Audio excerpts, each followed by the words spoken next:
l'accès au financement pour des opportunités d'emploi productif en milieu rural au Bénin. Cette problématique a retenu l'attention des participants à un atelier de dissémination organisé, hier mardi 20 avril à Cotonou. En quête de nouveaux types d'interventions de politique adéquates pour la promotion de microfinance pour booster les micro- et entreprises dirigées par les femmes rurales, les organisateurs ont exposé les fruits de leurs recherches, lesquels ont été largement discutés. Il existe encore des possibilités d'étendre l'effort en matière d'inclusion financière et de croissance des micro- et entreprises liées au développement rural à l'endroit de femmes entrepreneurs rurales au Bénin. C'est la conclusion que retient un groupe de chercheurs au terme de travaux de recherche dont la dissémination a eu lieu, ce mardi 20 avril à Cotonou.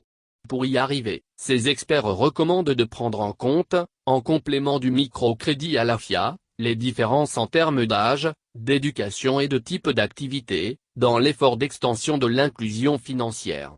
Ils exhortent aussi à promouvoir les microcrédits en adéquation avec la performance des micro- et entreprises portées par des femmes rurales accoutumées au crédit informel et ayant des activités à fort potentiel de croissance.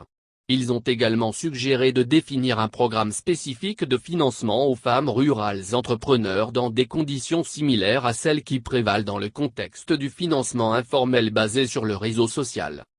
Leurs travaux ont en effet permis de se rendre à l'évidence que selon son niveau d'instruction, qu'elle dispose d'une petite ou d'une grande bourse, les rendements des femmes entrepreneurs ne sont pas les mêmes. Des différences peuvent être aussi notées, selon qu'elles bénéficient d'un financement formel ou informel. Les facteurs influant la vie et le revenu de la femme entreprenant en milieu rural sont donc multiples et diversifiés, retient-on de l'exposé des travaux de recherche présentés par Dr Fidel Dedeuanou. Rose Fiamo, Dr Fidel Dedeuanou, Akuadjo, Nabila Toubouraïma, Noudéou et Noudjosu Ouinton, Arnaud Gidonou ont conduit des réflexions sur les types d'interventions de politique adéquates et complémentaires pour la promotion de microfinances innovantes au Bénin. L'atelier de ce mardi offrait également l'occasion pour la dissémination des résultats d'une recherche scientifique financée par le Partnership for Economic Policy, PEP. Il est également organisé en vue de faciliter les échanges sur les résultats de ladite recherche relatifs à la problématique d'inclusion financière des femmes promotrices de micro- et entreprises. Promouvoir les économies rurales.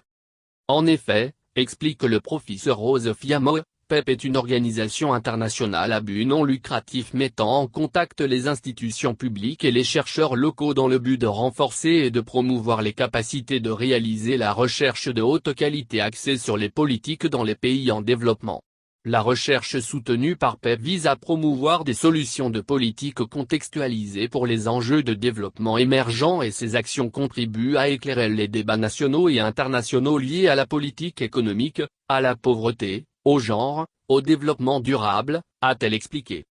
Au terme des travaux de recherche de l'équipe de recherche dont elle fait partie, les experts ont convenu d'informer les parties prenantes sur les opportunités d'emploi productifs et rentables en milieu rural au Bénin, de susciter l'engagement des autorités compétentes pour des prises de décision en lien avec les mécanismes de financement inclusif et de soutien public à promouvoir dans les économies rurales pour améliorer la performance des micro- et entreprises au Bénin.